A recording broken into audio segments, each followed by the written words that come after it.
This is St Francis Friary, Gorton, on the outskirts of Manchester, and about a decade and a half ago it was derelict, saved because of an inspirational lady called Elaine Griffiths.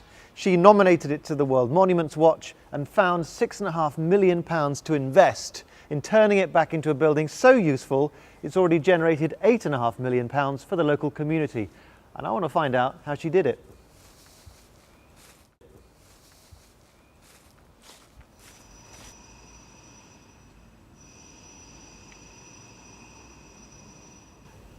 Elaine, the sound of workmen reverberates today at Gorton, but what did you find when you first saw the monastery? Well, I first came here in September 1996 and I just couldn't believe the scale of the place and also the extent of the dereliction here. I could hardly believe that the Franciscans had only left in 1989 and yet this building was completely ruined. So over the years, and it had only been sort of 7 short years, you honestly would have thought it had been empty for 50. So what steps did you take to turn this derelict building into a project? Well, we really didn't have a clue what we were doing. We'd never done anything like this at all. We'd never done any fundraising and we didn't really understand the complexities of working on a heritage building. But we were very fortunate that we got advice from a number of heritage specialists, and people like the Victorian Society helped us, and they gave us advice and told us to go and talk to English Heritage.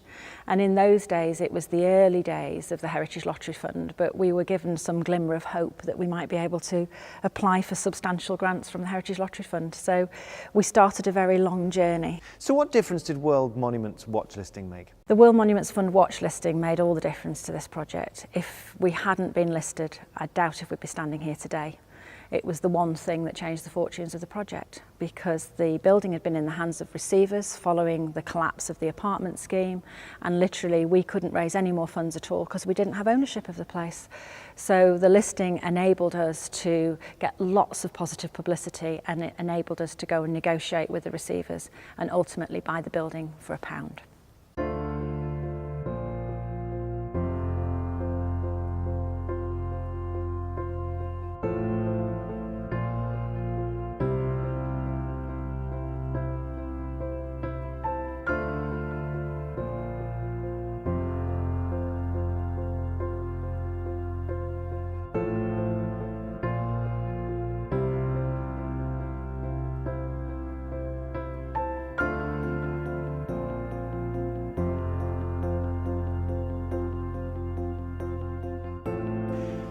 Now, how did you bring the local community with you? How did you engage them?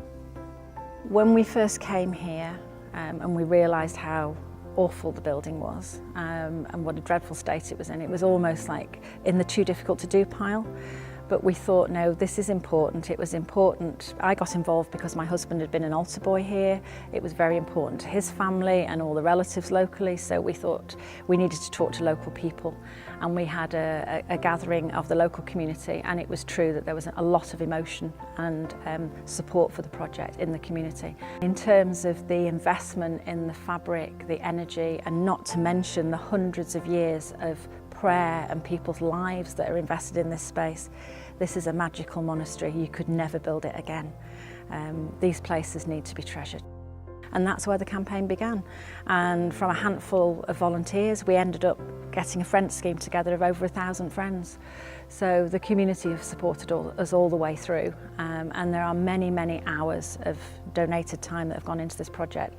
And our volunteers were awarded the Queen's Award for Voluntary Service this year, so we're very proud of them. Did you ever feel like giving up? There were many, many times we felt like just throwing in the towel and giving up completely when we had no money and we had our hopes dashed because we hadn't succeeded with particular funding bids. When we managed to achieve the World Monuments Fund watch listing, that was such a major boost for the campaign. Maybe an apt question for a building like this, but were there any guardian angels who helped you along the way?